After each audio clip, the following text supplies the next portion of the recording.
Bien, bienvenue à tous ceux qui vont se joindre à nous, soit sur le site assembléepourchrist.com, c'est-à-dire pourchrist.com ou sur le site de YouTube, l'Assemblée pour Christ. Ça nous fait plaisir de voir que chaque semaine, il y a des gens fidèles puis qui reviennent. Bien, ce matin, on est toujours dans le voyage extraordinaire dans le livre de Daniel. On va aborder le chapitre 11 des versets 21 à 36. 15 versets, mais tellement remplis. On y reviendra plus tard aussi. Mais ce matin, l'Antéchrist. C'est vraiment quelqu'un pour notre époque, je crois. On va une partie de ses premières actions, ses déplacements.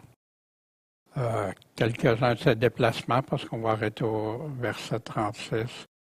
On va voir de qui Daniel parlait de cette vision-là. Mais la semaine dernière, qui avait été la suite du chapitre 10, on se souvient des chapitres 10 à 12, c'est tout dans la même vision, même démarche. Puis ce qui va arriver sur ton peuple dans les derniers jours. Puis il y a une suite chronologique qui va reprendre les mêmes royaumes qu'on connaissait déjà dans les chapitres 2, des chapitres 7, 8 et 9, c'est une partie 9 qui reviennent, mais on a eu des informations supplémentaires, des compléments d'informations, des détails, des précisions qui nous permettaient de bien identifier. On a vu pourquoi seulement 2 royaumes qui sont abordés dans Daniel alors qu'il a été divisé en 4 royaumes. On a parlé de la Perse et de leur roi, puis de la Grèce, puis leur roi. Le royaume du Nord, le royaume du Sud. On sait qu'il y a plusieurs passages en sont simples à comprendre et à valider, mais d'autres sont un peu plus complexes quand tu n'as pas l'information. Puis tu dois valider, puis alors à ce moment-là, t'en remettre avec des faits historiques, avec les historiens, puis leurs conclusions. Mais ça remplace jamais la parole de Dieu. Et encore ce matin, on va le voir. On a vu aussi le royaume romain qui a débuté par la victoire du chef romain Lucius Cornelius Scipio, le 4e qui a été l'attaqué, qui pensait remporter, mais ça s'est retourné contre lui. Puis tout ça nous a conduit jusqu'à l'introduction de la petite corne, celui qui est appelé l'Antéchrist. On a vu le royaume du Sud et du Nord, et toute l'interaction, les multiples combats, les rois qui ont changé, des fois c'est les descendants, les remplaçants, etc. Puis en synthèse, on avait vu à partir du 4e roi de Perse qui a attaqué la Grèce, Alexandre le Grand, qui est un grand conquérant, puis son royaume a été séparé en 4, mais pas à sa descendance. Ça a été à ses 4 généraux, le royaume du Nord. Il y a la Syrie, les impacts que ça a eu sur Israël, le royaume du Sud, encore là, l'Égypte, les impacts sur Israël, puis celui, le verset 20, qui fera passer l'oppresseur, c'est qui introduit la petite corne qui s'en vient. Ce matin, on va voir la suite. Ça se continue, ça ne l'arrête pas là. Puis, on va voir une introduction parce qu'on ne pourra pas tout voir. On va voir l'Antéchrist, on va vouloir valider surtout aujourd'hui le quand. Pour quand ces versets-là ont été écrits? Parce qu'on voit, il y a de la confusion chez plusieurs. Et ces premières actions du personnage, on va voir c'est qui ce personnage-là du début à la fin. Puis à partir du dernier verset qu'on avait vu, un autre sera établi à sa place, puis fera passer l'exacteur dans l'ornement du royaume. Puis en peu de jours, il sera brisé. Ce sera ni par la colère, ni dans la bataille. Fait que ce matin, on va voir la suite. Bien, je vais demander à Michel de venir nous conduire dans la lecture de ces versets-là, de versets 21 à 36. À sa place, il s'éleva un homme méprisé auquel on ne donnera pas l'honneur de la royauté, mais il viendra inopinément et il s'emparera de la royauté par des flatteries. Et les forces qui submergent seront submergées devant lui et seront brisées aussi bien que le prince, son allié. Et après l'accord fait avec lui, il usera de tromperie et il montera et il aura le dessus avec peu de gens. Il viendra à l'improviste dans les lieux les plus fertiles de la province et il fera ce que n'avaient pas fait ses pères, ni les pères de ses pères. Il leur distribuera le butin, les dépouilles et les richesses. Et il formera des desseins contre les forteresses, et cela pour un temps. Puis il réveillera sa force et son courage contre le roi du Médie avec une grande armée. Et le roi du Médie s'engagera dans la guerre avec une grande et très forte armée, mais il ne subsistera pas parce qu'on formera contre lui des complots. Et ceux qui mangent les mets de sa table le briseront. Son armée s'écoulera comme un torrent et beaucoup d'hommes tomberont blessés à mort. Et les deux rois chercheront dans leur cœur à se nuire, et à la même table ils parleront avec fausseté. Mais cela ne réussira pas, car la fin ne viendra qu'au temps marqué. Il retournera dans son pays avec de grandes richesses, son cœur se déclarera contre l'Alliance sainte, et il agira contre elle, puis il retournera dans son pays. Au temps marqué, il reviendra et marchera contre le Médie, mais cette dernière fois ne sera pas comme la précédente. Des navires de Kittim viendront contre lui, et il perdra courage. Il s'en retournera, et il sera irrité contre l'Alliance sainte, et il agira contre elle. Il retournera et s'entendra avec ceux qui abandonnent l'Alliance sainte. Et des forces se lèveront de sa part, elles profaneront le sanctuaire, la forteresse, et feront cesser le sacrifice continuel, et mettront l'abomination qui cause la désolation.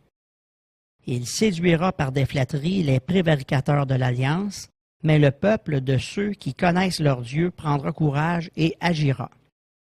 Et ceux du peuple qui seront intelligents en instruiront plusieurs. Mais il y en aura qui tomberont par l'épée et par la flamme, par la captivité et par le pillage, pendant un certain temps. Et lorsqu'ils seront renversés, ils seront un peu secourus, et plusieurs se joindront à eux par hypocrisie. Et parmi les intelligents, quelques-uns seront renversés, afin qu'il y en ait qui soient éprouvés, purifiés et blanchis jusqu'au temps de la fin, car elle ne viendra qu'au temps marqué. Le roi fera tout ce qu'il voudra, et il s'enorgueillira et s'élèvera au-dessus de tout Dieu. Il proférera des choses étranges contre le Dieu des dieux, et il prospérera jusqu'à ce que la colère soit consommée, car ce qui est décrété sera exécuté. Bien, merci beaucoup, Michel, pour nous avoir lu ce passage d'une quinzaine de versets, mais qui a beaucoup d'informations dans ça. Bien, juste avant, Seigneur Tout-Puissant, puisses-tu nous guider ceux qui écoutent, qui cherchent ta vérité, qui cherchent à te connaître, à connaître qu'est-ce que tu leur as laissé, que tu nous as laissé à tous pour comprendre ce qui va se passer. Tu nous réfères toi-même, Seigneur, au livre de Daniel pour la fin. Tu aurais pu choisir d'autres, mais tu as choisi ça pour qu'on apprenne, qu'on comprenne, qu'on fasse attention. Guide-nous, éclaire-nous, Seigneur, puis que ce soit pour ta gloire à toi, en ton nom, Jésus, Maître et Sauveur. Amen. Bien, débutons au verset 21. À la place, celui qui est intervenu, qui a fait entrer l'exacteur, à sa place s'élèvera un homme méprisé.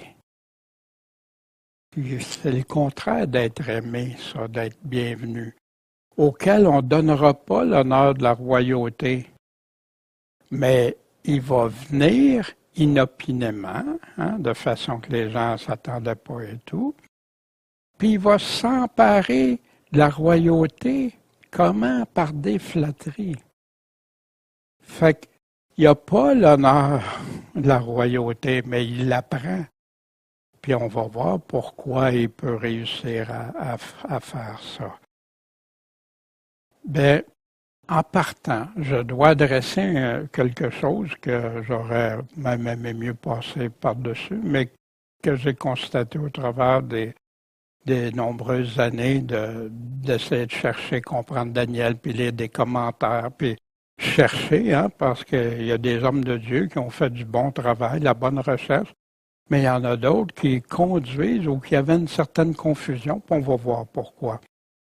La plupart attribuent ce verset-là à Antiochus Épiphane, celui qui aurait commis un blasphème dans le temple en sacrifiant un porc, là, en tout cas.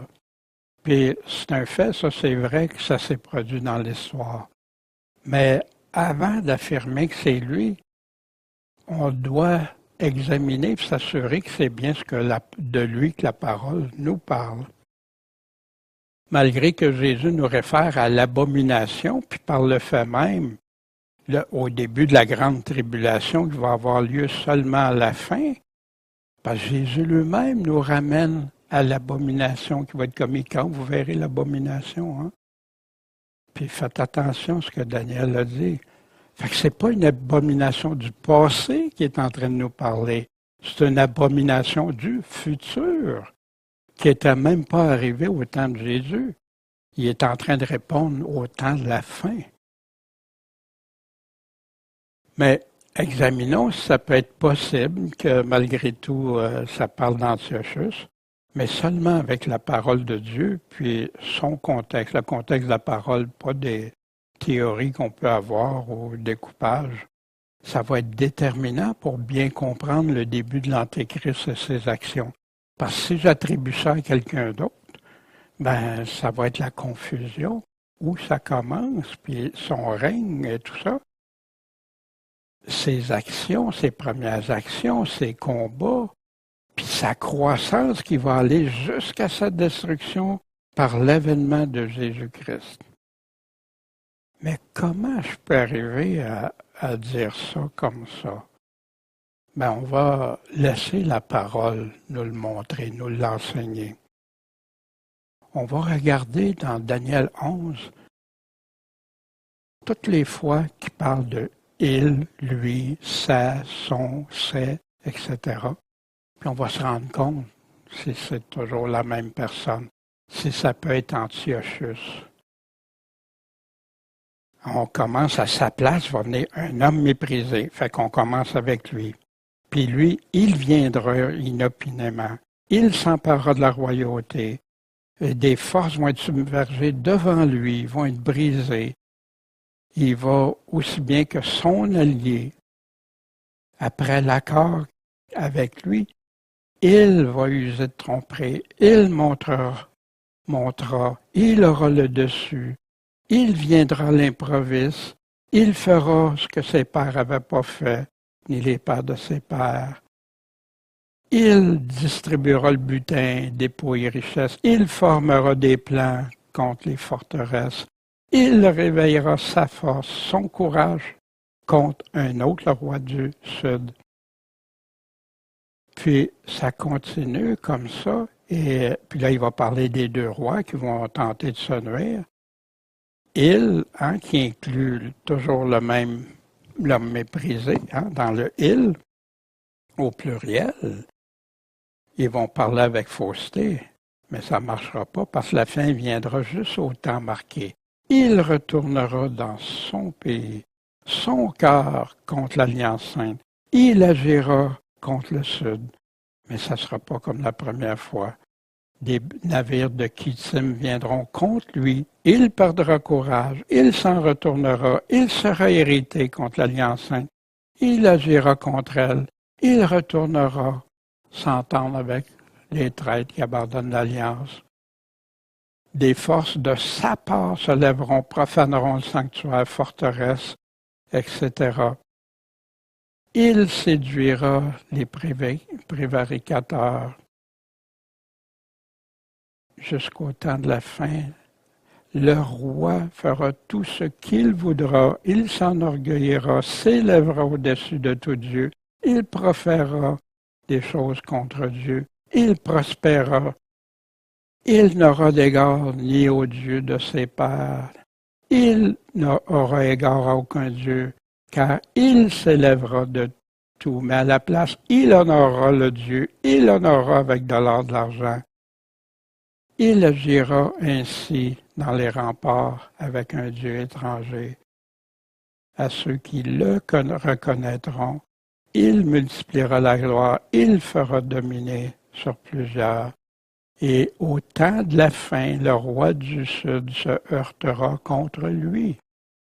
Si on voit ici, avez-vous vu un changement d'individu en quelque part? Pas moi. Mais ça a son importance. Parce qu'il y en a qui disent, jusque-là, c'est Antiochus, puis après ça, ça change. Et le roi du Nord fondra comme lui, sur lui, comme une tempête. Il entrera dans les terres. Il se répandra comme un torrent. Il y en a qui vont échapper de sa main. Il étendra sa main sur les pays d'Égypte. Il se rendra maître des trésors. Les Libyens et Éthiopiens seront à sa suite. Des nouvelles du Nord viendront le troubler. Il sortira avec grande fureur pour détruire, exterminer. Il dressera les tentes de son palais. Puis il viendra à sa fin. Personne ne lui donnera du secours. En ce temps-là, Michael se lèvera. Ce temps-là, ce sera un temps de détresse tel qu'il n'y en a pas eu depuis le début, jusqu'à ce temps-là, puis qu'il n'y en aura pas d'autre. Il parle de la grande tribulation. Ce même individu est là à la grande tribulation. Il lèvera, puis quand Daniel, celui qui était sur le fleuve, les deux pieds, il leva sa main droite et sa main gauche vers les cieux, puis il jura par celui qui vit éternellement que ce sera pour un temps, la moitié des temps et la moitié d'un temps, 3 ans et demi ou 42 mois. Puis quand il parle du même individu ici, aura achevé de briser la force du peuple saint, toutes ces choses seront accomplies. Moi, ça m'a réveillé, ça m'a aidé à comprendre. Quand j'ai commencé, j'étudiais, puis là, je reculais, j'allais voir, mais de qui il parle, de qui? Puis là, jusqu'au verset 21, puis wow, c'est le même individu. Je ne peux pas attribuer ça à quelqu'un d'autre, même si quelqu'un d'autre a commis une abomination. Parce que Antiochus, là, il va-tu être là, la grande tribulation? Antiochus va-tu être là quand le grand chef Michael va se lever pour son peuple? Antiochus,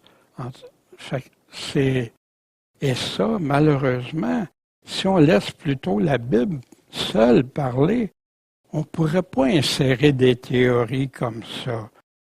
Des théories que jamais Jésus nous a dit. Jésus nous a parlé au futur et non pas. Il y en a qui peuvent se servir d'un exemple. Antiochus a fait ça, fait que ça pourrait être là, c'est différent parce que c'est un exemple.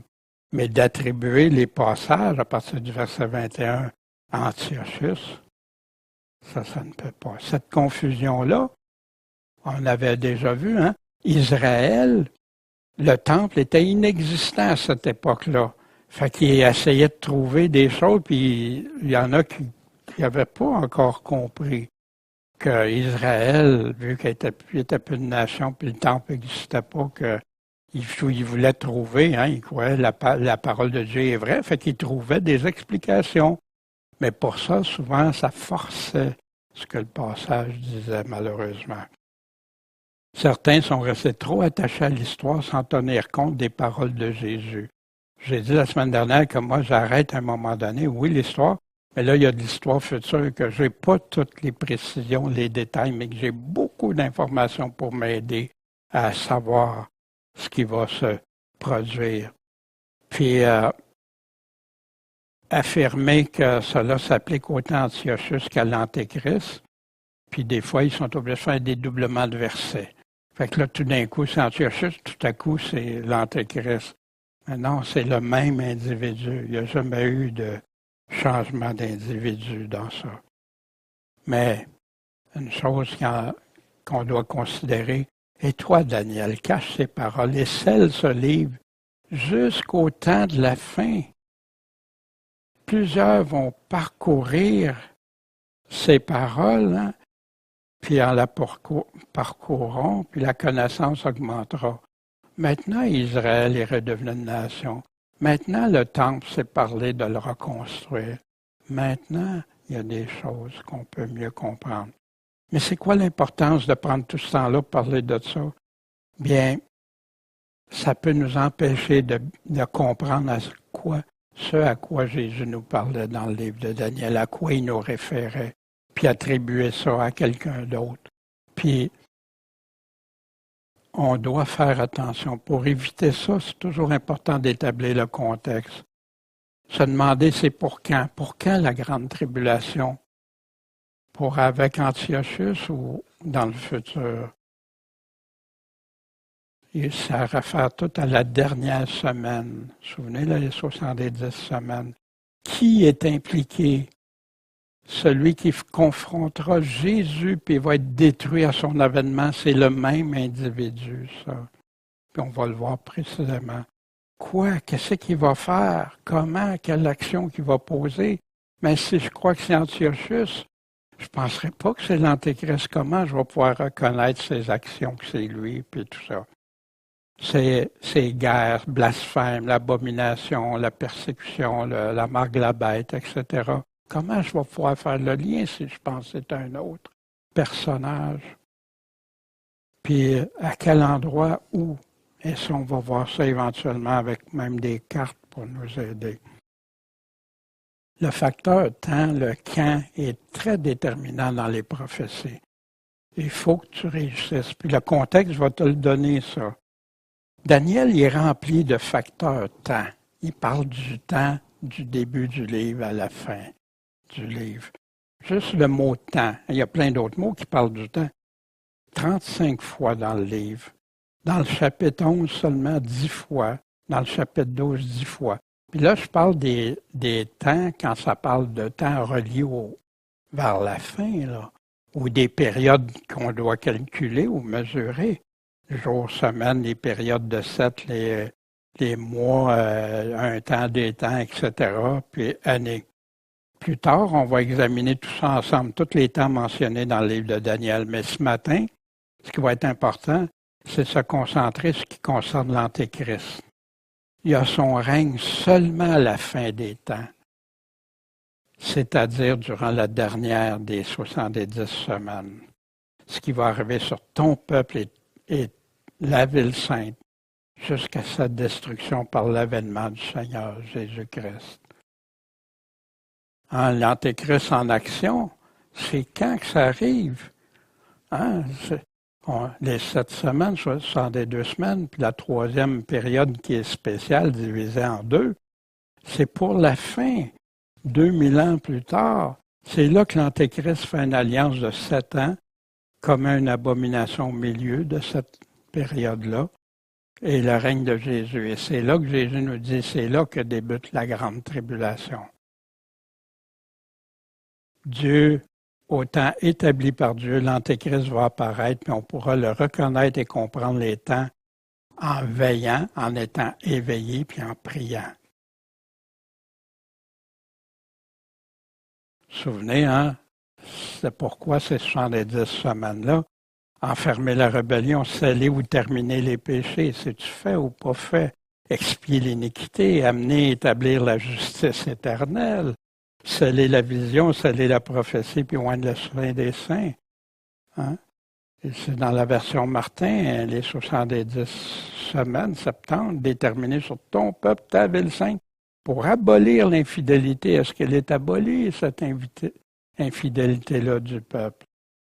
Consumer le péché, faire propitiation pour l'iniquité, amener la justice des siècles, mettre le sceau à la vision, à la prophétie pour oindre le Saint des Saints. Voici. Fait que, des fois, il y en a qui essayent d'interpréter en sortant dehors de ce cadre-là. Mais on doit rester dans ce cadre-là. Et ça continue au verset 22. Et les forces qui submergent seront submergées devant lui. Hein, les forces puissantes, mais ils vont s'effacer devant lui, aussi bien que le prince son allié. Ah, ça veut dire que ce n'est pas juste ses ennemis, il va même s'en prendre à celui qui a fait une entente avec. Et après l'accord avec lui, qu'est-ce qu'il va faire? Il va user de tromperie. Puis là, il va monter, puis il va avoir le dessus, mais avec peu de gens. C'est le début du règne d'Antéchrist. Il commence, mais avec peu de gens, hein, avec des flatteries, des tromperies. Voici dans Daniel 8, versets 23 et 25. Et à la fin de leur règne, hein, les rois, les bêtes, quand les pécheurs auront comblé la mesure, quand Dieu va dire c'est assez, comme il a fait dans le temps de Noé, comme il a fait dans le temps de Lot, c'est assez. Il s'élèvera un roi au visage audacieux, puis entendu dans quoi l'artifice, un séducteur, un trompeur. Il va faire des ravages extraordinaires, puis il va réussir dans ses entreprises. Il va détruire même des puissants et le peuple des saints. Et par son habileté, hein, c'est un expert, il va faire réussir la fraude dans sa main. Il va s'enorgueillir. Puis à l'improviste, ça veut dire soudainement, il va faire périr beaucoup de gens. Ça me fait penser quand Jésus dit, quand vous verrez l'abomination, fuyez ceux qui sont en Judée. Il va même s'élever contre le prince des princes, mais il sera brisé sans le secours d'aucune main.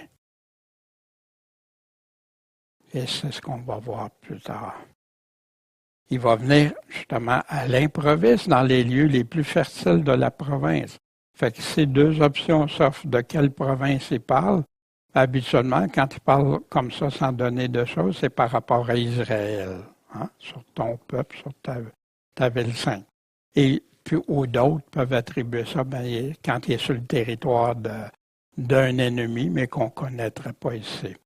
Il fera ce que n'avaient pas fait ses pères, ni les pères de ses pères.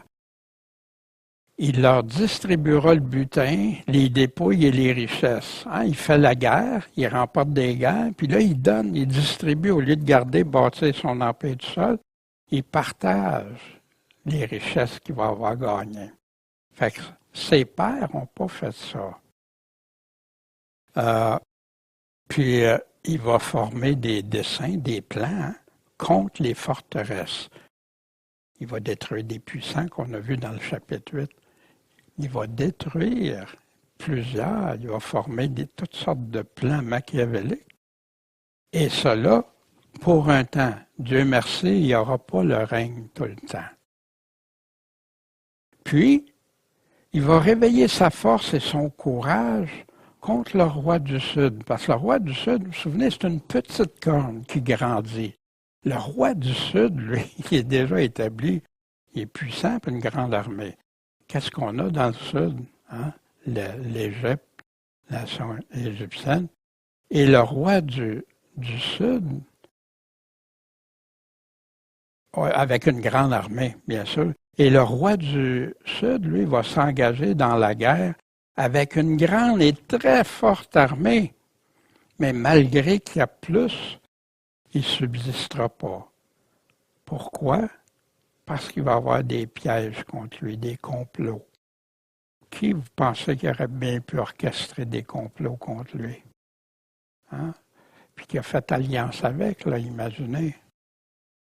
Mais ça peut nous aider quand on va voir des choses qui se passer, à identifier l'Antéchrist. Et ceux qui mangent les mets de sa table, briseront. Va briser qui? Le roi du Sud. Son armée, là, sa grande et puissante armée, qu'est-ce qui va arriver? Elle va s'écrouler comme un torrent, comme de l'eau, comme un fleuve. Hein? Et beaucoup d'hommes vont tomber blessés à mort. Imaginez, quand tes ennemis viennent de l'intérieur même, quand on a des complots contre toi dans ta propre armée ou dans tes propres gens autour de toi. Il y a plein de choses dans l'histoire que ça s'est produit, ça. Des rébellions, des mutineries, appelez ça différent. Et ces deux rois-là, ces deux rois pas corrects, ils vont chercher dans leur cœur à se nuire l'un l'autre. Ils ne seront pas honnêtes, ils ne seront pas francs, ils vont être hypocrites. Et à la même table, ils vont parler avec fausseté, essayer de se manipuler l'un l'autre.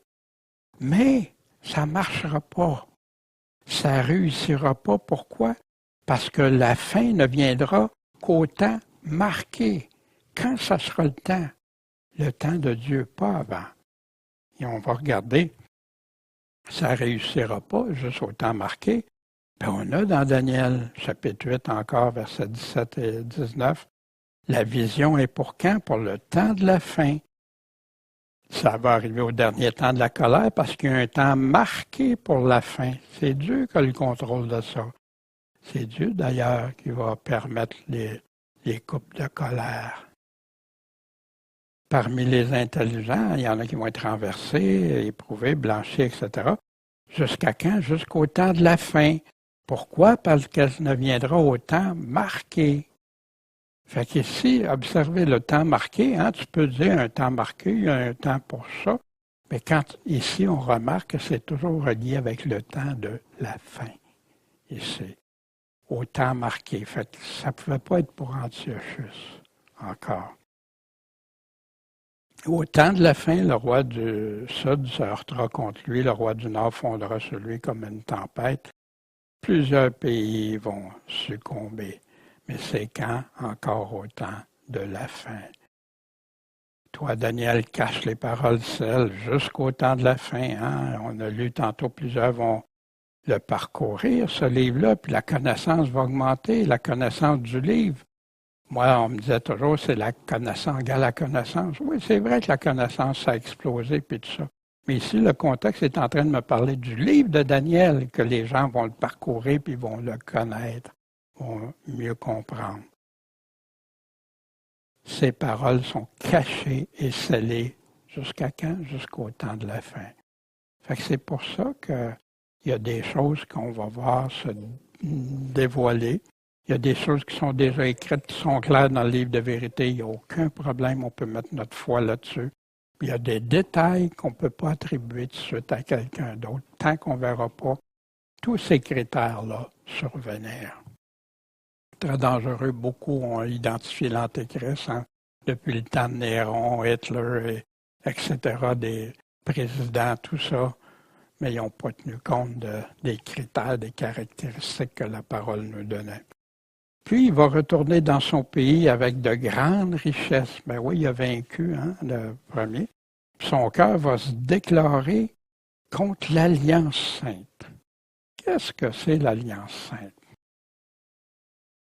La nouvelle alliance en Jésus-Christ. Et d'ailleurs, il y en a qui disent, ah non, c'est juste pour les Juifs. Non, non. L'Alliance sainte, cette nouvelle alliance que Dieu avait promis, puis qui a réalisé par l'Église, par le début de l'Église, avec les apôtres qui étaient tous juifs, l'Église qui a été pendant plusieurs années composée que de juifs, et par la suite qui s'est joint de d'autres. Il y a aussi, hein, il y en a qui oublient les 144 000, qui sont des 12 tribus d'Israël. Mais qui sont tous, ils ont tous une chose, ils croient tous en Jésus-Christ. Tu ne peux pas attribuer ça à l'ancienne alliance, qu'il y en a qui ne croyaient pas à cette nouvelle alliance.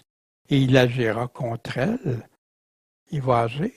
Il y en a qui n'aiment pas ça parce qu'ils disent, ben non, pas nous autres, pas moi. Ça se peut pas. Fais-tu partie de l'Alliance sainte ou non? au temps marqué. Encore là, c'est reporté dans le temps pour la fin. Il va revenir, puis il va marcher contre le sud. Mais cette dernière fois, ça ne sera pas comme la précédente. Il est parti gagnant, vainqueur, et tout ça. Parce qu'il y a des navires de Kittim. Kittim, l'île de Chypre, tout ça. Mais aussi, on verra ça plus tard, là. Mais c'est des bateaux de guerre qui sont là, puis que là, ça va lui faire perdre du courage. Parce que là, lui, il ne pensait pas que ça arriverait. Il va s'en retourner, fait qu'il va abandonner son plan, mais il va être irrité encore plus contre l'Alliance sainte, puis il va agir contre elle. Puis il va retourner, puis là, il va s'entendre avec ceux qui vont avoir abandonné l'Alliance sainte. Des personnes qui vont trahir, des personnes qui vont abandonner parce que c'est trop dur. Puis je crois quelque chose qui est très important. Aujourd'hui, on enseigne, la majorité des prédications en français enseignent que Jésus vient te chercher, puis tu ne verras pas ça, toi tu n'auras pas à passer au travers ça. Mais Jésus ne dit pas ça nulle part. Fait que si Jésus ne dit pas ça nulle part, je devrais faire attention avant de croire ça. Parce qu'il dit toujours à son avènement que ça va se produire. On verra des passages. Fait qu'ici, Jésus nous parle aussi de traîtres, de gens qui vont se trahir les uns les autres et tout ça.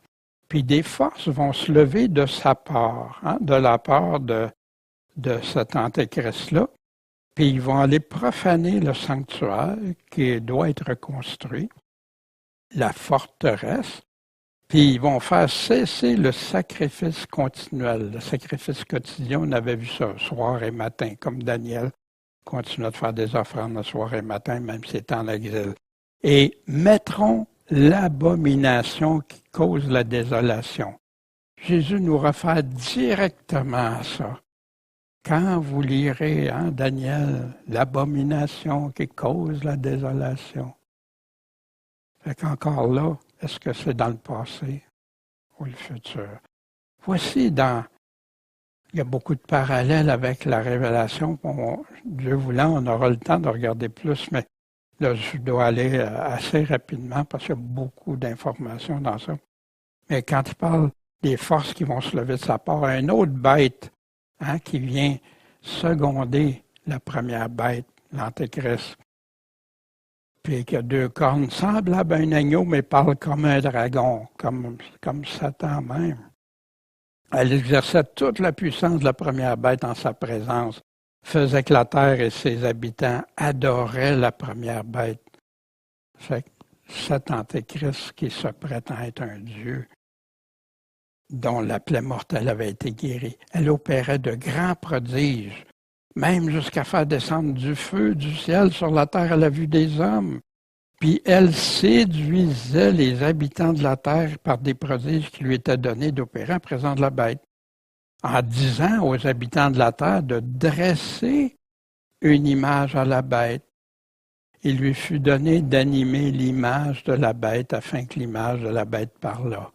Ça aussi, c'est incompréhensible avant. Mais comment ça peut être compréhensible avec la technologie moderne?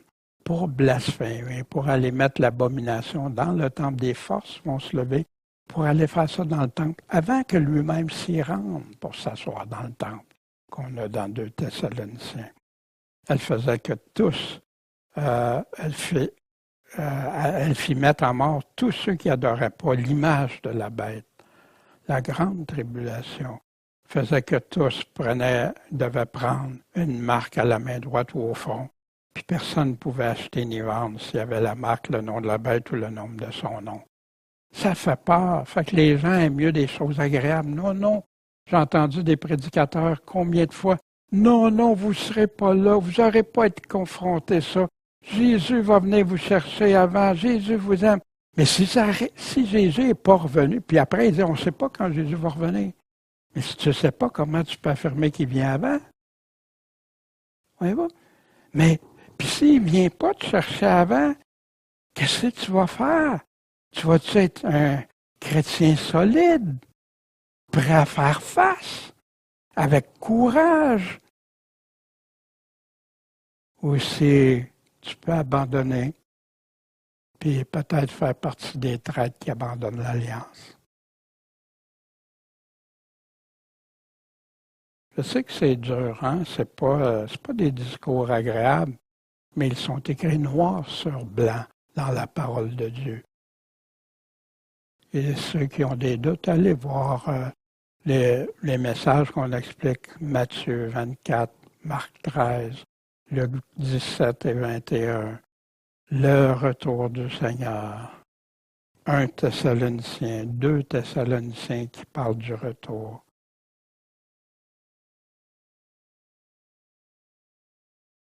Voici, Jésus nous parle quand l'irritation contre l'Alliance sainte, puis agir, puis va s'entendre avec ceux qui abandonnent.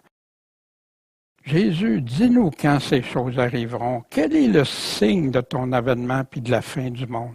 La fin du monde, il y en a qui pensent que toute la terre est détruite, puis ça, non, c'est pas ça. La fin du règne de ce monde, celui qui est le prince de ce monde, et tout ça qui va être enchaîné pendant 1000 ans. La première chose prenez garde que personne ne vous séduise. Il y en a plein qui vont venir au nom de Jésus. Vous allez entendre, beaucoup de gens vont être séduits. Vous allez entendre parler de guerre, bruit de guerre. Prenez garde de ne pas vous troubler, parce qu'il faut que toutes ces choses arrivent.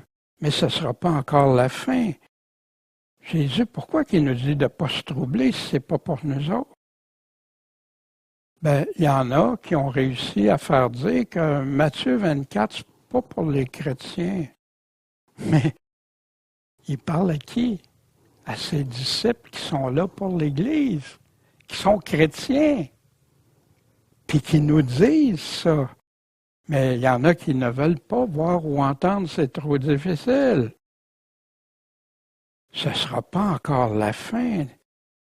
Les nations contre nations, royaumes, des famines, des épidémies, des pestes, des tremblements de terre en divers lieux. Mais ça va être juste le commencement des douleurs. En passant, ça, c'est pas la colère de Dieu, ça. Ça, c'est des temps de difficulté, commencement des douleurs. La colère de Dieu, elle vient après, au retour de Jésus-Christ. Et pas faire une confusion avec la tribulation, la grande tribulation qui est causée par le malin, par l'Antéchrist, la colère de l'Antéchrist qui est irrité contre l'Alliance sainte. C'est pas Dieu qui est irrité contre l'Alliance sainte.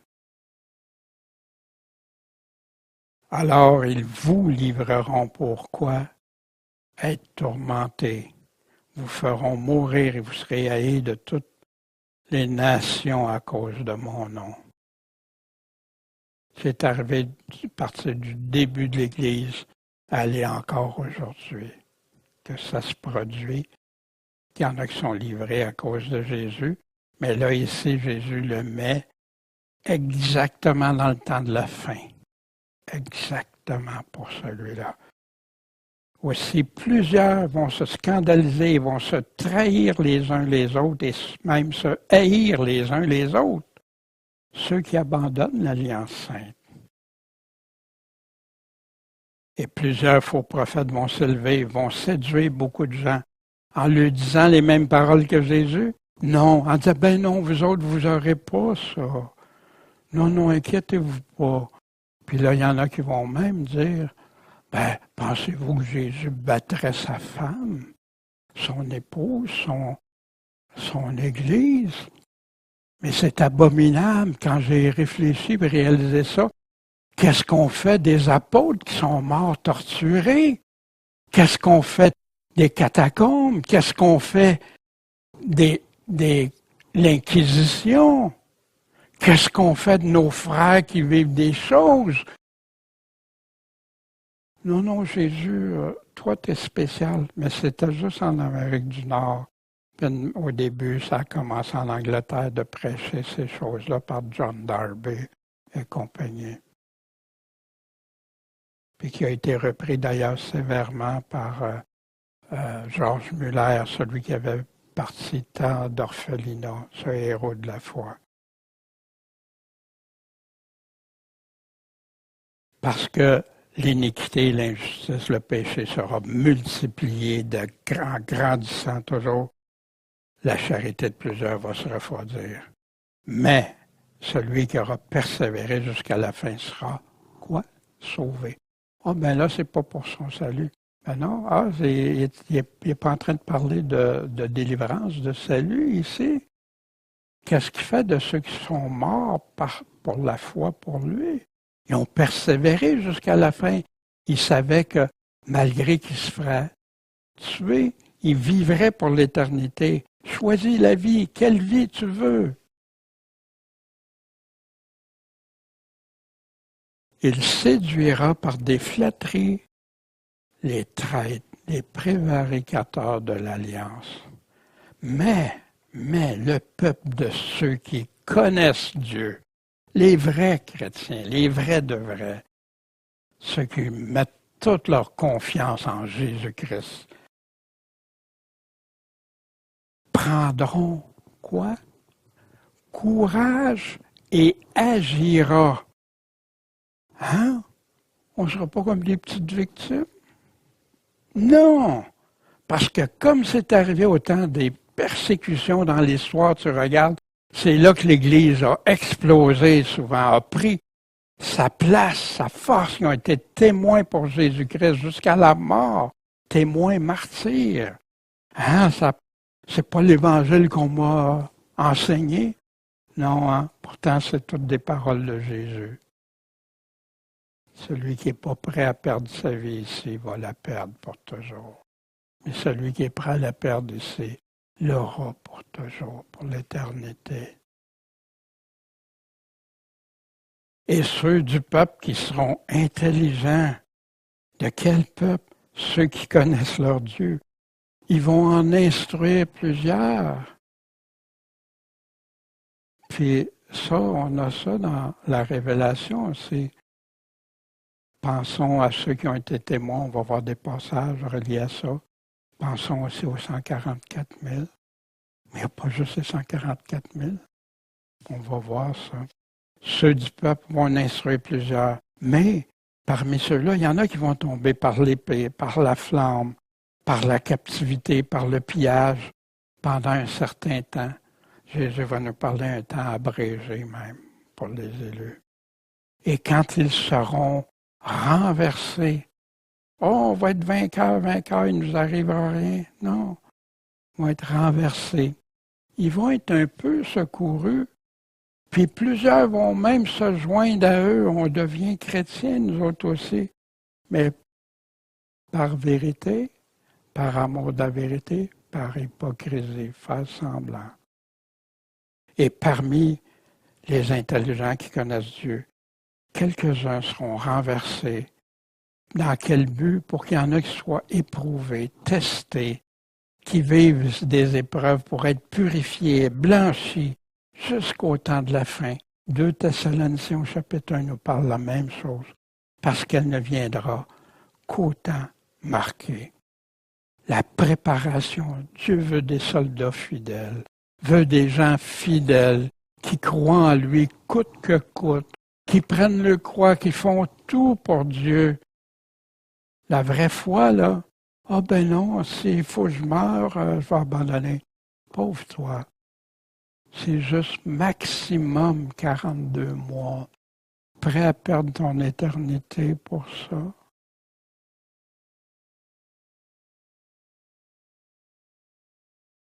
Vois, Daniel, ces paroles sont cachées, scellées. Plusieurs vont être purifiés, blanchis. Mais les méchants, les autres, vont agir avec méchanceté. Ils vont continuer pendant ce temps-là. Puis aucun des méchants va comprendre. Mais les intelligents, eux autres, vont tout comprendre. Puis quand tu comprends que ta destinée peut t'amener à souffrir pour Christ, à être devenir vainqueur pour Jésus-Christ, là tu dis, wow, là je comprends mieux, Seigneur, ce que tu as. Puis que tes paroles soient douces et agréables, ou parfois dures et qui peuvent nous faire donner des craintes. Elles sont réelles, elles sont vraies. Ça va arriver que j'y crois pas. Fait que pourquoi ne pas être sur le côté de mon Sauveur et Seigneur? Pourquoi faire des choix qui vont mettre mon éternité? Aujourd'hui, on enseigne un jour sauvé, toujours sauvé. Jésus n'a jamais dit ça. Tu as plein de passages qui nous confrontent à vivre dans la sanctification pour le Christ. Le salut éternel pour ceux qui lui obéissent. Si vous n'obéissez pas à mes commandements, vous êtes mes ennemis, vous n'êtes pas mes amis. Juste ceux qui obéissent aux commandements. Combien se disent sauvés, sans pardonner.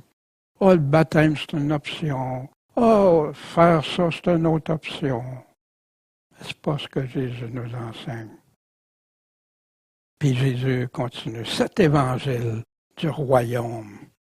Y a-t-il deux évangiles? Non, il y en a qui séparent ça, évangile du royaume et évangile. Non, c'est tout l'évangile éternel, il y en a juste un. Puis Paul dit même que si quelqu'un annoncera un autre évangile que celui déjà reçu, qu'il soit anathème. Ça va servir de témoignage à toutes les nations, justement ceux qui vont agir, qui vont avoir compris, qui vont avoir été intelligents selon Dieu.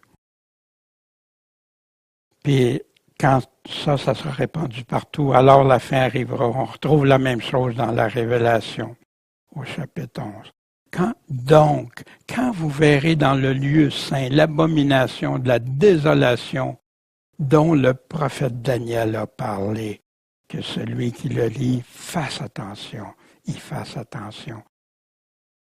Puis là, fuyez ceux qui voient ça en Judée, puis priez pas que ça arrive en hiver ou un jour de sabbat. Imaginez en Judée, là. Des fois, il y a rien, puis c'est compliqué de se déplacer ces jours-là. Imaginez dans des temps comme ça. Pourquoi? Parce qu'il va y avoir une grande affliction, une grande tribulation, telle qu'il n'y en a pas eu depuis le commencement du monde jusqu'à présent, et telle qu'il n'y en aura jamais. Puis si ces jours-là n'auraient pas été abrégés, aucune chair échapperait. Il y a un temps limite, un temps fixé, un temps marqué. Mais à cause des élus, ça va être abrégé. Puis là, si quelqu'un vous dit, le Christ est ici, il est là, croyez-les pas. Parce qu'il va y avoir plein de faux Christ, puis plein de faux prophètes qui vont s'élever, vont même faire des signes, des prodiges pour séduire les élus même, si c'était possible. Voilà, je vous l'ai prédit. Dans Marc 13, Jésus dit, voici, je vous ai tout prédit. Mais les gens n'écoutent plus les paroles de Jésus. Ils vont découper des paroles qui leur font du bien, mais pas les autres. Voici dans la Révélation chapitre 12, le dragon, qui a poursuivi la femme qui avait enfanté le fils, parle de qui? D'Israël. Elle fut nourrie, elle s'est enfuie, a été nourrie un temps, des temps et la moitié d'un temps, 42 mois, 1260 jours. Puis quand le malin a essayé de l'inonder pour que la femme Israël soit entraînée, la terre secourt la femme, la terre ouvrit son sein, engloutit le fleuve que le dragon avait lancé. Le dragon, on sait de qui on parle, le dragon. Puis n'oubliez pas, l'Antéchrist et le dragon font un. Lui, selon la force du dragon. Le dragon a fait quoi? S'est irrité contre la femme, puis c'est en allé faire la guerre à qui? Au reste de sa postérité. C'est qui le reste de sa postérité? C'est ceux qui gardent les commandements de Dieu puis qui ont le témoignage de Jésus-Christ. Est-ce que ça peut être un non-converti qui garde les commandements puis le témoignage de Jésus-Christ? Dans l'irritation, c'est important parce que c'est souvent passé par-dessus. Quand l'agneau a ouvert, Jésus a ouvert le 5e sceau, l'apôtre Jean a vu sur l'autel les âmes de ceux qui avaient été mis à mort. Pourquoi? Pour la parole de Dieu.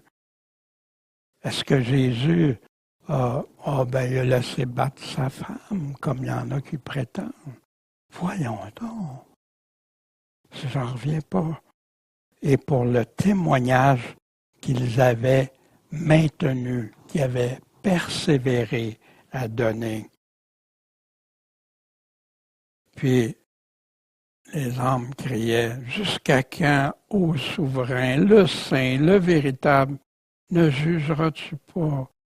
Ne rendras-tu pas justice? Ne vengeras-tu pas notre sang sur ceux, sur la terre? » On leur donna à chacun des robes blanches.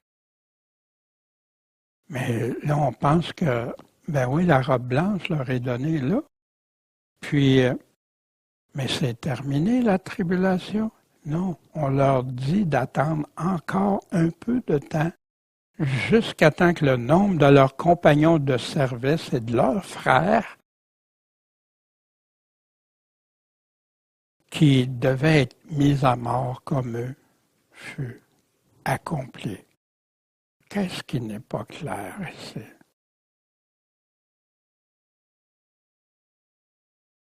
Et un peu plus loin dans la révélation de Jésus-Christ, l'Apocalypse, chapitre 20, verset 3-6, puis le serpent a été jeté Satan a été jeté dans l'abîme pour qu'il ne séduise plus les nations pendant 1000 ans.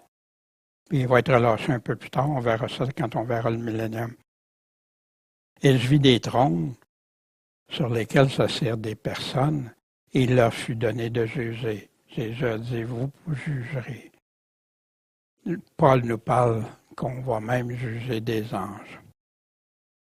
Fait qu'ici, je vis aussi les âmes de ceux qui avaient été décapités, pas qui seront, qui avaient été décapités pour le témoignage de Jésus et pour la parole de Dieu, et ceux qui n'avaient pas adoré la bête ni son image, qui n'avaient pas pris sa marque sur leur front ou à leurs mains.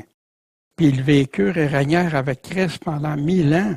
Mais le reste des morts, ceux qui étaient déjà morts, n'ont pas ressuscité jusqu'à temps que les 1000 ans soient accomplis. Fait qu'il nous dit quelque chose de bien important. C'est là la première résurrection. Pas une résurrection, pas une autre résurrection, pas la deuxième, pas la première. Heureux et saint celui qui a part à la première résurrection. Hein? La seconde mort n'a pas de pouvoir sur eux. Ils vont être sacrificateurs de Dieu et de Christ et vont régner avec lui pendant 1000 ans. Mais ici, la question, la première résurrection, est-ce que ça arrive avant l'enlèvement ou pendant l'enlèvement ou même après l'enlèvement? C'est important parce que la première résurrection, elle est liée. Elle n'arrive pas seule, cette première résurrection-là. Voici une réponse claire. Dans 1 Thessaloniciens, justement, le passage qu'on se sert le plus pour parler de l'enlèvement, mais on dit que l'enlèvement, c'est avant la grande tribulation. Regardons ce que Paul nous dit. Paul est en train de parler à ceux qui s'affligent, comme ceux qui n'ont pas d'espérance, parce qu'il y avait parmi eux qui étaient morts. Si on croit que Jésus est mort, qu'il est ressuscité, bien croyons aussi que Dieu ramènera par Jésus pour être avec lui ceux qui sont morts. Il les encourage. On vous déclare ceci. Par quoi? Par la parole du Seigneur. Oui, parce que Jésus nous en a parlé dans Matthieu 24, dans Marc 13, 24 et 25 en passant. Marc 13, Luc 17 et chapitre 21. Voici, par la parole, que nous les vivants qui serons restés, pourquoi? Pour l'avènement du Seigneur. Pas un des avènements, pas une partie d'avènement, l'avènement du Seigneur au singulier. On ne précédera pas ceux qui sont morts. Pourquoi? Parce que le Seigneur lui-même descendra du ciel, un signal donné avec une voix d'archange et au son de la trompette de Dieu, ce qu'on a exactement dans Matthieu 24, 31. Et les morts qui sont en Christ ressusciteront premièrement. Ressuscitent premièrement, première résurrection, y a-t-il un lien? Ensuite, nous, les vivants qui seront restés, nous serons enlevés avec eux sur des nuées, à la rencontre du Seigneur, pas dans le ciel, dans les airs, puis après on redescend avec. Et nous serons toujours avec le Seigneur. C'est pourquoi consolez-vous les uns les autres par ces paroles. Il est en train de parler de quoi? Ceux qui s'attristaient parce qu'il y en avait d'entre eux qui étaient morts avant eux autres. Pour ce qui concerne les temps et les moments, vous n'avez pas besoin qu'on vous en écrive, parce que vous savez bien, en effet, vous-même, que le jour du Seigneur, le jour de l'Éternel, le jour du Seigneur, c'est tout, viendra comment? Comme un voleur dans la nuit, exactement selon les paroles de Jésus. Est-ce que si je dis que ce n'est pas la première résurrection, j'ai un problème parce que je suis en pleine contradiction avec la parole de Dieu. Si je dis que la première résurrection, ben, ceux qui n'ont pas accepté la marque de la bête en font partie, j'ai un problème si je dois dire que ce n'est pas la même résurrection. Paul, dans 1 Corinthiens 15, qui nous parle au verset 23, qui nous dit toujours à l'avènement du Seigneur. Je vous dis un mystère, on ne mourra pas tous, mais nous serons tous changés. En passant, le mystère, il en parle comme Dieu avait dit, un mystère qu'il avait dit à ses prophètes qui va être dévoilé à la 7e trompette, au temps de la 7e trompette. En ce moment, en un clin d'œil, quand à la dernière trompette, encore là, la dernière trompette, non, c'est pas celle de Matthieu 24, 31. Ah, tu veux dire que c'est après ça d'abord. Non, Paul s'est trompé. Paul, sous l'Esprit Saint, nous aurait donné une mauvaise, nous envoyer dans l'air. Fait que là, on est obligé d'aller chercher dans l'Ancien Testament les fêtes des trompettes par toutes sortes d'affaires, mais qui ne veut plus dire ce qui est écrit là. C'est quand qu'on va à la trompette, dans un clin d'œil, soudainement, qu'est-ce qui va se produire? La trompette va sonner, puis les morts vont ressusciter incorruptibles, puis on va tout être changé. C'est ça qui va se produire à la dernière trompette. Il faut que ce corps corruptible soit revêtu de l'incorruptibilité, puis revêtu de l'immortalité. Fait qu'ici, c'est quoi? Est-ce que la première résurrection peut arriver avant la dernière trompette? Encore là, impossible. Si on croit Paul, si on croit ce que l'Évangile nous dit, si on croit ce qui nous est laissé par des prophètes inspirés de l'Esprit Saint de Dieu. Contre l'Alliance Sainte puis va agir, bien, voici l'Évangile éternel dans Révélation chapitre 14, qui va nous parler justement du retour de Jésus d'un verset plus loin. Craignez Dieu, donnez gloire car l'heure de son jugement est venue. Adorez celui qui a fait le ciel, la terre, la mer et les sources d'eau. Quelque chose qui est tellement jeté par terre aujourd'hui. Non, c'est l'évolution des millions d'années, puis tout ça, puis etc. C'est plus Dieu. Il ne faut pas qu'il y ait Dieu en arrière. Ça nous obligerait à... Puis, il parle aussi de Babylone qui est tombée. Si quelqu'un adore la bête et son image, et s'il en prend une marque au front ou à la main, il boira aussi du vin de la colère de Dieu, du vin pur préparé dans la coupe de sa colère. La colère de Dieu, ça va être là. Et il sera tourmenté dans le feu et le souffle en présence des saints anges et de l'agneau. Et la fumée de leur tourment montera au siècle des siècles. Ils n'auront aucun repos, ni jour ni nuit, ceux qui auront adoré la bête et son image, et quiconque aura pris la marque de son nom. Un avertissement qui est découpé en morceaux par ceux qui disent que les chrétiens n'auront pas. On va être enlevé avant la marque de la bête. Remarquez qu'est-ce qui est dit ici. C'est ici la persévérance, la patience des saints. Ce sont ici ceux qui gardent les commandements de Dieu, puis la foi de Jésus.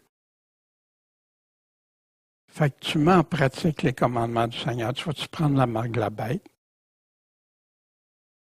Puis c'est vraiment de Jésus-Christ. Sans Jésus-Christ, là, regarde. Puis j'ai entendu la voix du ciel qui dit « Écris, heureux dès à présent les morts qui meurent dans le Seigneur. » Ah, j'aime ça être dans le Seigneur. Oui, mais ça peut aller jusque-là. Oui, dit l'Esprit, parce qu'ils se reposent de leurs travaux et les œuvres les suivent. Exactement ce qu'on a vu dans le 5e sceau tantôt.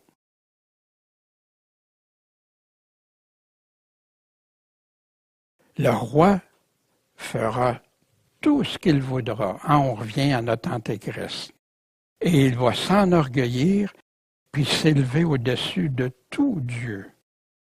Il va proférer des choses étranges contre le Dieu des dieux. Puis il va prospérer, ça veut dire qu'il va continuer à cheminer, à grandir, jusqu'à temps que la colère soit consommée. Quelle colère? La colère de Dieu. Car ce qui est décrété sera exécuté. Ça va arriver. Il n'y a rien qui va pouvoir empêcher ça. Dieu a parlé, Dieu a dit, c'est ça qui va arriver. Cet antéchrist qui va avoir blasphémé Dieu, qui va avoir attaqué ses enfants, qui va avoir persécuté, qui va avoir fait des morts, qui va avoir renversé des guerres avec des guerres des nations, des empires, qui va avoir imposé une marque de la bête pour pouvoir fonctionner. Mais ce qu'il y en a qui ne réalisent pas, c'est que pour avoir la marque, il faut que tu renies ton Dieu. Il faut que tu blasphèmes. J'ai déjà dit, celui qui me reniera, je vais le renier aussi devant mon Père. C'est grave, c'est important. Comment on peut être préparé si on pense que ça va être juste pour les autres? Comment tu vas prendre ça au sérieux? Dans Daniel 7, on avait vu les paroles orgueilleuses que la corne proférait, hein, cette petite corne qui a grandi. Je regardais jusqu'à temps que la bête fût tuée, puis que son corps périt, puis qu'elle fût livrée au feu pour être brûlée. Hein? On a ça encore dans l'Apocalypse, dans la Révélation, qu'on va voir dans quelques instants. L'Antéchrist va dresser les tentes de son palais entre les mers, vers la montagne glorieuse et sainte. Puis, il viendra à sa fin. Ce qui est décrété jusqu'à temps que la colère soit consommée, ce qui est décrété va arriver, ça va être exécuté. Puis personne ne lui donnera du secours. Personne ne serait capable de l'aider dans ça. Parce que c'est le roi des rois qui arrive. C'est le roi des rois. Qui pourrait s'opposer au roi des rois? Qui pourrait changer quoi que ce soit? Encore, hein, la colère. Dans Daniel 9, 26, 27, à la dernière semaine, il va confirmer l'alliance avec plusieurs, c'est pas écrit Israël ici, je fais juste remarquer, pendant une semaine ou une période de 7 ans, et à la moitié de la semaine, 3 ans et demi, il va faire cesser le sacrifice et l'ablation, et sur l'aile des abominations va venir le désolateur. Il va être là jusqu'à quand? Jusqu'à temps que la ruine qui a été déterminée fonde sur le désolé. La parole va être exécutée. Et tout ça. Puis remarquez, Jésus nous réfère à ça. La grande tribulation commence quand? Elle commence à l'abomination qui va se faire. Pendant combien de temps? 42 mois, un temps, des temps et un demi-temps.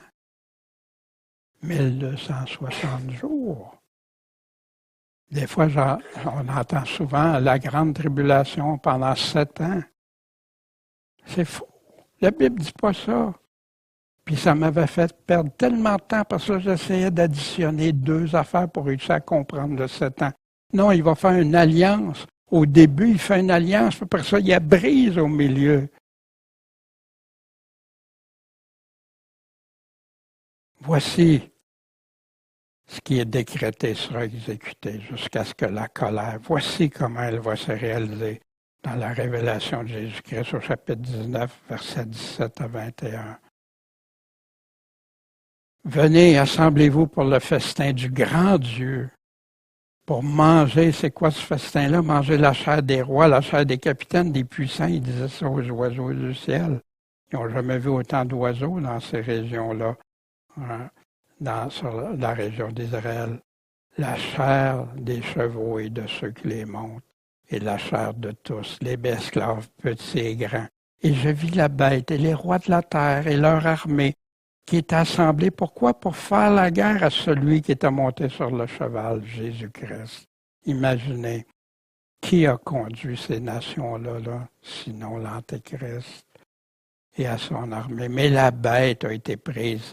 Puis avec elle, le faux prophète, cette deuxième bête qui le faisait glorifier, qu'on a vu tantôt, faire prendre la marque de la bête, qui avait séduit avec des prodiges. Il avait séduit ceux qui avaient pris la marque de la bête, qui avaient adoré son image. Il faut que tu adores quelqu'un d'autre que Dieu. C'est plus un seul Dieu. Mais il y a plein de gens qui vont tomber dans ça, même des chrétiens, ceux qui vont abandonner la foi. Et tous deux furent jetés vifs ou dans les temps de feu brûlant dans le soufre. Puis le reste qui a été combattu, eux autres, mais ils ont été tués par l'épée qui sortait de la bouche de celui qui était monté sur le cheval, Jésus-Christ, et les oiseaux furent rassasiés de leur chair. Fait qu'ici, c'est qui, pendant la moitié, pendant 3 années et demie, Jésus, quand il arrive, c'est lui qui le détruit. Jusqu'au temps, ce qui est décrété va être exécuté, ça va être là. Est-ce que ça peut être Antiochus? Puis, en passant, le diable qui séduisait a été jeté dans les temps de feu et de soufre. Ça, c'est quand?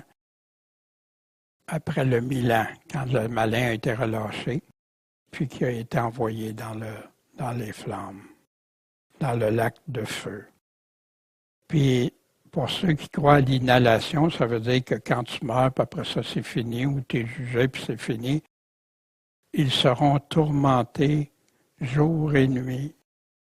Pour combien de temps? Au siècle des siècles. C'est la même chose pour la vie au siècle, parce qu'il parle aussi de la vie qui va être au siècle des siècles, l'éternité.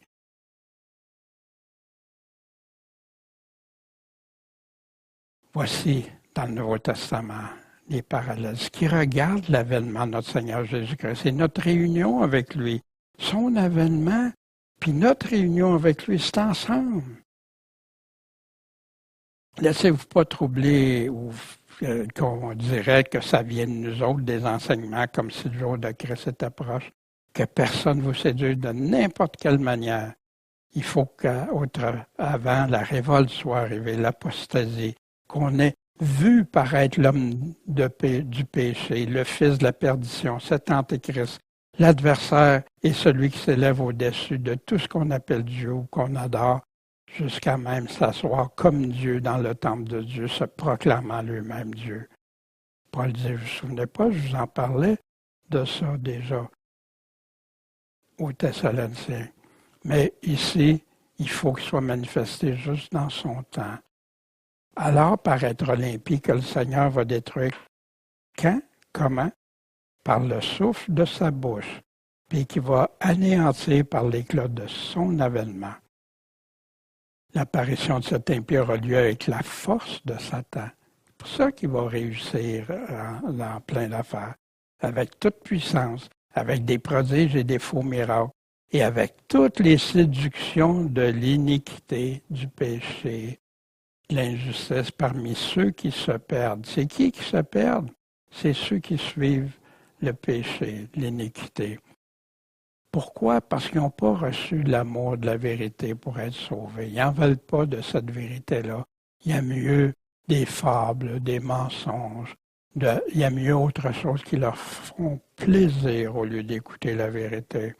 C'est pourquoi Dieu, OK, c'est ça que vous voulez, va leur envoyer un esprit efficace d'égarement pour qu'ils croient aux mensonges. Vous ne voulez pas vous repentir, vous ne voulez pas vous tourner vers moi. Vous voulez suivre cette antéchrist-là qui va faire prendre la marque de la bête. Hein? Dans 2 Thessaloniciens, quand est-ce que la colère va être consommée, puis pour qui, puis quand la délivrance? 2 Thessaloniciens, chapitre 1, verset 3 à 12. Frères, on rend toujours grâce à Dieu pour vous, comme il est juste, puisque votre foi fait de grands progrès, que l'amour que vous avez les uns pour les autres abonde toujours de plus en plus. C'est le contraire, l'amour ne se refroidit pas, elle abonde de plus en plus pour un vrai chrétien. De sorte que nous glorifions de vous dans les églises de Dieu. Pourquoi? À cause de votre constance et de votre foi dans toutes les persécutions et les tribulations, afflictions que vous endurez. Ce qui est une preuve du juste jugement de Dieu. Hein? C'est un jugement de Dieu. Oui, souvenez-vous, quand il dit qu'il y en a qui vont être purifiés, qui vont devoir passer pour être purifiés, être nettoyés pour l'avènement du Seigneur, tout ça. Et de Dieu, parce qu'il est juste devant Dieu, qu'il rende l'affliction à ceux qui vous affligent. Dieu peut se servir de ça, qu'on a des tribulations, des choses, mais pour nous purifier, nous rendre, chercher, hein, Éric nous disait ce matin, chercher les choses d'en haut. C'est ça qu'on doit chercher.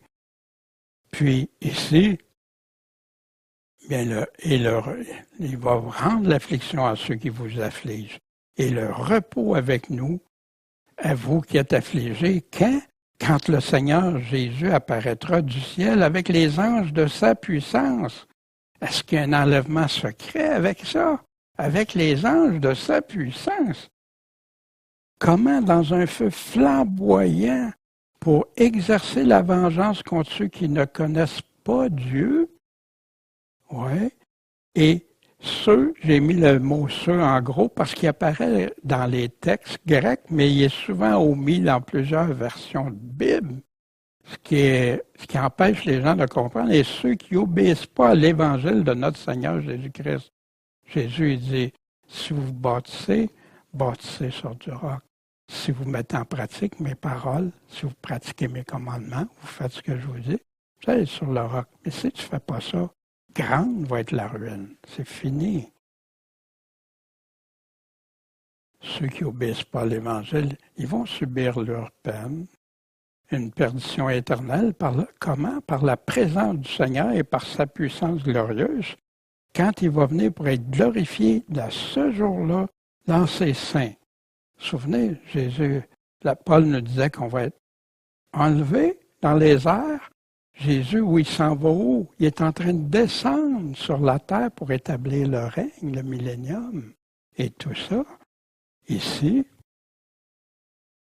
et admiré dans tous ceux qui auront cru. Faites-tu partie de ceux qui ont cru? Quel grand jour! Parce que vous avez cru à notre témoignage. C'est pourquoi on vous prie continuellement que Dieu vous rende digne de votre vocation, qu'il accomplisse puissamment tous les desseins favorables de sa bonté et l'œuvre de la foi. Pourquoi? Afin que le nom de notre Seigneur Jésus-Christ soit glorifié en vous. Imaginez, après toutes les tribulations, après tout ce qu'on va endurer, et vous en lui, selon la grâce de notre Dieu et notre Seigneur Jésus-Christ. Je ne vois pas de Jésus qui bosse son épouse ici. Excuse, hein, des fois ça peut paraître, mais c'est tellement choquant d'entendre des choses comme ça, puis les gens, ah oui, c'est vrai, regarde, ils réfléchissent pas.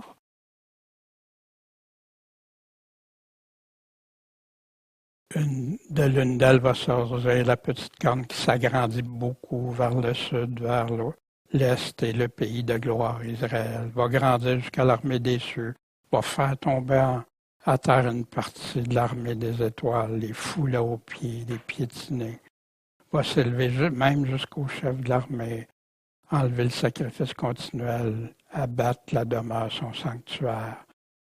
Puis l'armée a été livrée avec le sacrifice continuel à cause du péché. La corne a jeté la vérité par terre. Elle agit, puis prospéra. Puis, j'entendais un saint qui parlait à un autre saint. Jusqu'à quand va durer cette vision du sacrifice continuel du péché qui cause la désolation, qui livre le sanctuaire à l'armée pour être foulé aux pieds? Jusqu'à quand?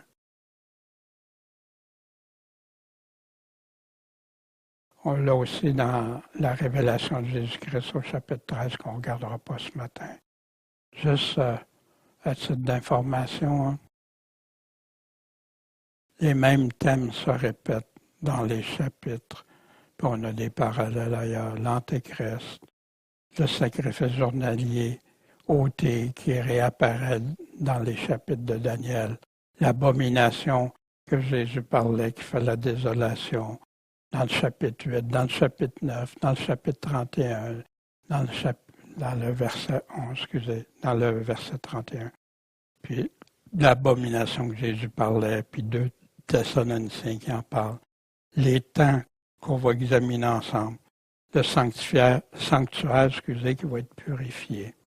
Ce sont des choses qu'on pourra regarder puis aller chercher vraiment. Je ne sais pas si ça vous a découragé ou pas, mais moi, ça m'encourage de savoir que Dieu a tout prévu d'avance, puis qu'il est le roi des rois, le Seigneur des seigneurs, puis que parmi ses enfants, il y en a qui vont faire des exploits, qui vont l'instruire, qui vont amener des gens au salut, à la délivrance, ou au moins au choix de pouvoir être sauvés, à l'importance de ne pas accepter cette marque de la bête-là. L'arrivée de la petite corne de l'Antéchrist, ses premières actions, ses premiers combats, on a vu quelques-unes de ses caractéristiques. Dans les prochains messages, on va voir la suite de ses actions. Les caractéristiques pour reconnaître l'Antichrist, puis pourquoi c'est si important de le savoir. Je vais continuer à préparer des tableaux synthèses. Moi, ça m'aide beaucoup à comprendre. Comme le dernier tableau qu'on a vu, c'est quand j'ai mis ça sur papier, je disais, regardons ça, ça se répète. C'est ça qui m'a amené à comprendre que c'était une répétition, les chapitres de Daniel, puis qu'elle est de plus en plus, comme dans l'Apocalypse, il nous donne une synthèse. Après ça, il développe, il va des chapitres plus loin, il nous redonne d'autres informations, et ainsi de suite. On verra le où, ces déplacements avec des cartes. C'est intéressant, ça peut nous aider à comprendre. La marque de la bête, on en a parlé un peu, mais je vais y revenir, parce que c'est trop important, puis ça fait partie d'ailleurs de la grande. Puis les troupes de Jacob, on verra ça, on en parle aussi dans Jérémie. Le retour de Jésus-Christ, puis notre réunion avec lui, mais le voir sous l'angle chrétien, d'un enfant qui croit les paroles de Jésus, qui croit Jésus seulement. On va voir ce qui est appelé le millénium ou la période de 1000 ans. Le règne de 1000 ans que Jésus va établir. Vous vous souvenez dans Révélation chapitre 20, hein, la première résurrection, avec ceux de la première résurrection qui vient établir son régner pendant 1000 ans. On voit des parallèles avec l'Apocalypse. Il y en aurait eu beaucoup un matin, mais regardez, c'est déjà long, beaucoup, là, je sais. Je vous remercie de votre patience. Les paroles de Jésus, de Paul, de Pierre qui parlent des mêmes choses. Mais entre-temps, en passant, je vais prendre une pause prendre des vacances, pas des vacances de Dieu, au contraire, mais un temps de répit, de vacances. Ça fait 15 ans que je n'ai pas pris aucune vacances et tout ça, puis c'est pas sage non plus. Je dois prendre une pause, mais vous avez tellement d'autres messages. Puis si vous n'aimez pas mes messages, vous avez votre parole de Dieu. Concentrez-vous sur votre parole de Dieu. Demandez-lui. Demandez, vous recevrez. Cherchez, vous trouverez. Frappez, on vous ouvrira. Puis, j'encourage à examiner, à vérifier dans la parole de Dieu seulement. Si vous voulez, j'ai plein de messages, mais qui ne se veut que de parler de la parole de Dieu seulement. J'avais Matthieu 24 au complet, tous les versets, Matthieu 25 rattachés avec. J'avais des synthèses, puis des fois, sans dire, sans être d'accord, mais étudiez-le, vérifiez ce que Jésus nous a dit. C'est ça qui est important. C'est à ça qu'on va réagir. Mais je peux vous assurer que je mets tout mon cœur à essayer de dire ce que Jésus a dit. Puis, vous pouvez aussi sur le site Pourchrist, www.pourchrist.com, vous pouvez aller télécharger quand vous allez dans la section, je ne me souviens pas, la section études inductives. Vous pouvez aller choisir les passages, puis vous pouvez télécharger soit la vidéo, l'audio ou les documents. Mais si vous voulez, vous pouvez télécharger les PowerPoint, les documents, dans lesquels vous aurez toutes les références, tous les passages, puis vous pouvez prendre le temps de l'étudier tranquillement. Je vous encourage à le faire. Vous allez être bénis, vous allez être affermis, puis vous aurez plus cette crainte comme moi j'ai déjà eu, cette confusion comme j'ai déjà eu, puis je croyais tout ce qu'on me disait, puis j'étais plus sûr, puis tout ça. Puis c'est là que ça nous donne du courage, puis dire Dieu est là, Dieu va faire de moi un vainqueur parce que je veux être avec lui. Je crois ce qu'il me dit, puis je sais jamais on est tout seul avec le Seigneur.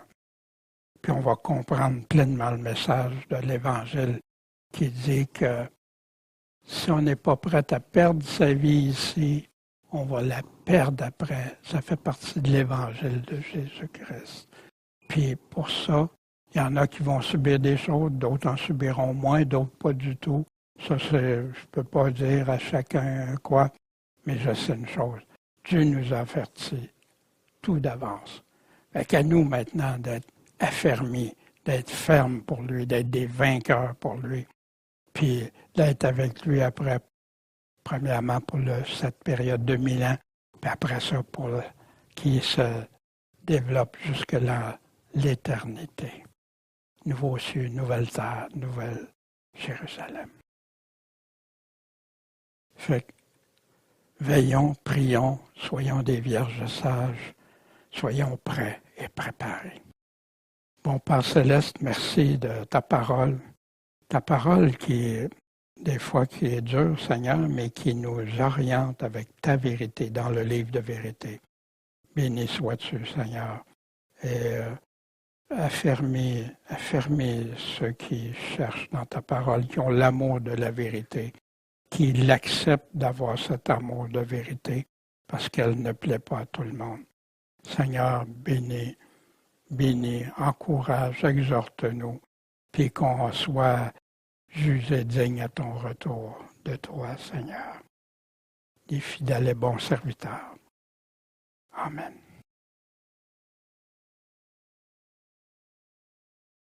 J'avais aussi des fois des petits exercices, ceux qui downloadent les PowerPoint, là, qui peuvent aller vérifier des choses et bâtir sa foi.